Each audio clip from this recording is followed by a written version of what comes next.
The moment is here, you can stop your search. It's Comics by Perch. Hey everybody, this is Perch. Let's talk about customer service. This is where I think a lot of people really misinterpret some of where I'm coming from. So we'll get to this mail. It says, "Hello Perch.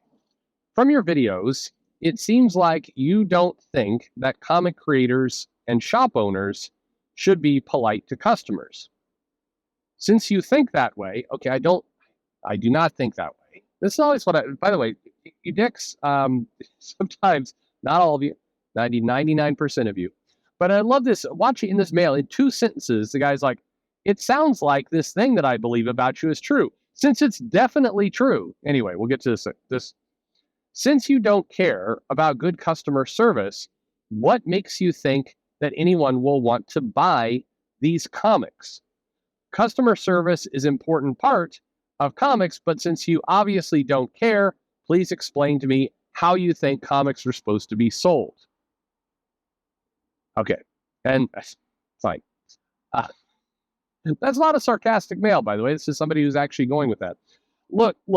I think that this is an area where there's the truth, and then there's the kind of the absolute truth. So, this is one of those you've heard the expression "fuck around and find out," right? You've all heard that one. I think most people can wrap their heads around that and can kind of, they're able to kind of grasp the consequences. If you go into any shop, any store, any restaurant, anything, there is no guarantee that the person is going to be polite to you. They don't have to be. They do not. There's not a law that says that the person has to be polite to you. There are, however, consequences if you're not polite. So if you go into a restaurant and the person is rude and throws your food and you complain, the person just kind of blows you off, well, chances are that waiter or waitress will not be employed for long. The restaurant will quickly go, "This person is costing me business. This person is rude," unless the theme of your restaurant is rude service. And by the way, there's a video floating around Twitter of a waiter just dumping the food on the table and looking like a bitch while she's doing it. And everybody's like, "This is what, this is another woke." Somehow this became a woke corporation. No, the restaurant's gimmick is that they're rude to you. That is a gimmick. There are actually Maido cafes in Japan, or no, it's a boyfriend-girlfriend cafe. Anyway, the gimmick is you go in and they kind of flip a coin where the girl's either going to be super, clingy and really into you, or pissed at you and just throw the shit on your table. People pay for this. It's an experience. Anyway, but regardless, that context needed. Anyway, generally speaking, if you go into a business, the person is rude to you, that person, that employee, probably won't be employed for long. Or if it's the owner, the shop or whatever it happens to be will not stay in business for long. It's just you're not required by law to give good customer service, but there are consequences if you don't, where people could spending their money with you. It's just pretty basic, and I'm a big proponent of that system. I don't want to see laws and any of that. I want good customer service rewards cash. Bad customer service does not. Now, comics, there's a lot of parts to that chain. And this is where, I'm going to go with the reality versus what would be nice. So let's do what would be nice first, because I think a lot of people get tripped up on that. What would be nice and smart and logical and clearly the right thing to do for anyone with a brain is that customer service means it is, you want to be polite to your comic readers. You want to encourage people to read. You want to take an expression of, it's that phrase, "Maybe this comic isn't for you." No, fuck that. The comic is for everyone. Literally, your goal is to sell that comic to everyone. So you're never going to say the expression, "Maybe this comic isn't for you," or if you are a Republican, "I don't want you buying my book." Nope. You want everybody to buy your book. Republicans, Democrats, Christians, Satanists, people who have no skin in the game, furries, just normies, everyone. That's the people who buy your book equals everyone. That's what you're shooting for. in any kind of sane world, because it just makes sense. Somewhere along the line, particularly in the last election, 2016, people started saying if you're a Republican and you're voting for Trump, then I don't want your business. There was pretty famously I don't know, it was MailChimp. It wasn't MailChimp, so I don't want to impugn the service, but something like that. Somebody who did like a Concur, but it wasn't Concur. Maybe, or I don't know, it was some expense reporting piece of software. And the CEO is so wound up about Trump that when the 2000 election, this person sent an unsolicited mail to every single customer of their software and said, don't vote for Trump. He's an asshole. I know I shouldn't use the customer list of every single person who has signed up for my expense reporting, software, but don't vote for that guy. If you do vote for that guy, consider, leaving my company. I don't want your business. Basically what a person said. Well, it turned out that the software was pretty easy to use, cheap, so a lot of people kept using it. So not a lot of people abandoned it. There was all these dire predictions on Twitter that everybody would leave this thing because the guy was rude to a segment of his customer base, and he was, no doubt about it. He took a huge gamble, but it turned out people stayed with him because he was cheap, and that tends to, as much as people want to stand on principle, cheap tends to be a pretty powerful motivator, particularly people who are small businesses. Anyway, so this all goes down, and that kind of that kind of stuff happens all the time. But generally speaking, you want to sell your product to everyone. So in comics, you have the shop owner, the retail store, and you hope that the retailer is polite and good to you and not doing crazy things to isolate you. As an owner of a comic shop, many comic shops, I would fire somebody who, made somebody feel, basically took money out of my hands. And sometimes they took money out of generally speaking, I never fired anybody for, I'm trying to remember now. I may be forgetting. So I fired some people for being rude. I fired people for not showing up. I never had an employee who was going, Trump voters shouldn't buy here. I never had anybody like that. Never had to deal with it. Generally speaking, we see these horror stories on Twitter, but when in reality, there's very, very few situations like this where people won't sell to Republicans or Democrats or whatever it happens to be. Very, very few. By the way, there's a lot of noise right now about not selling to Trump voters or in that era. But if you go back in time about 15 years ago, there were a lot of stories on MySpace. I know, MySpace. About, right-wing businesses not serving liberals. Like, you don't want your liberal money here. That didn't really happen much either.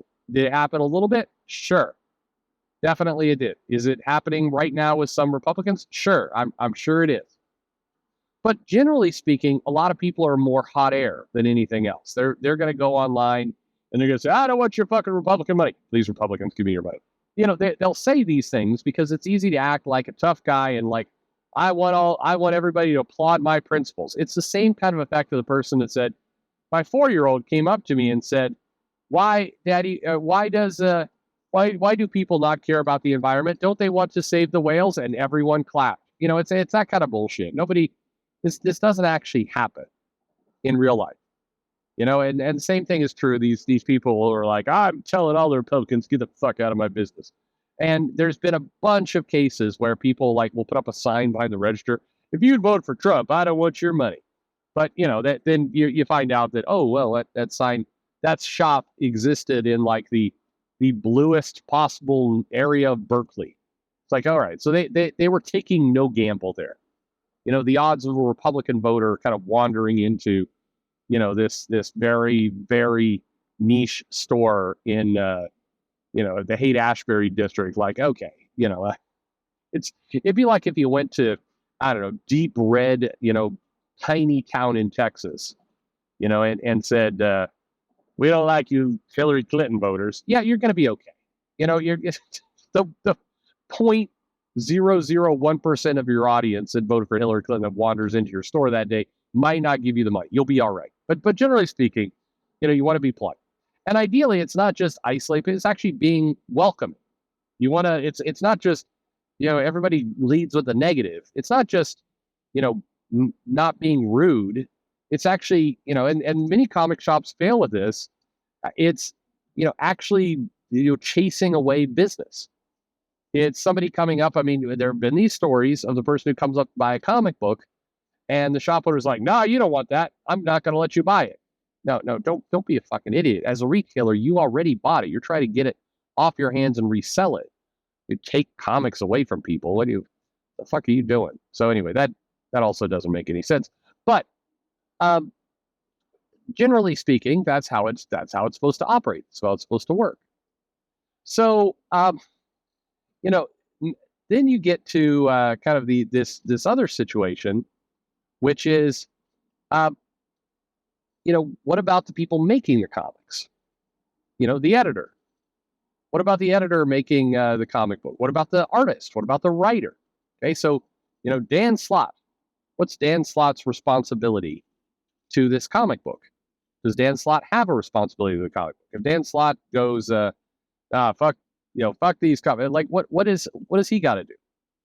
So, and again, in a perfect world, the editor, the artist, the penciler, the inker, the colorist, everybody, everyone lines up to support the comic.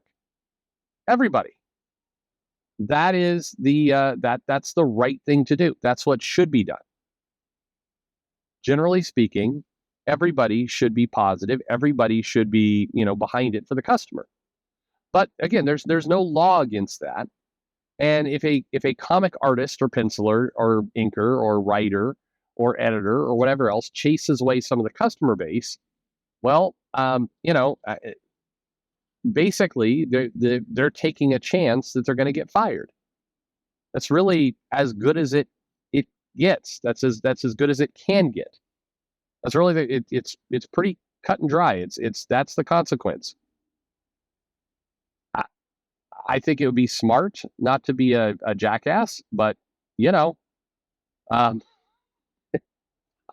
I don't make the rules. So please don't write in saying I don't think it's right for people don't have to be polite to the customers. Of course, they need to be polite to the customers. Yes, they do. Yes, they need to basically encourage business. Yes, that is what should happen. I think that is smart to have happen. But again, you've got a lot of people in that chain.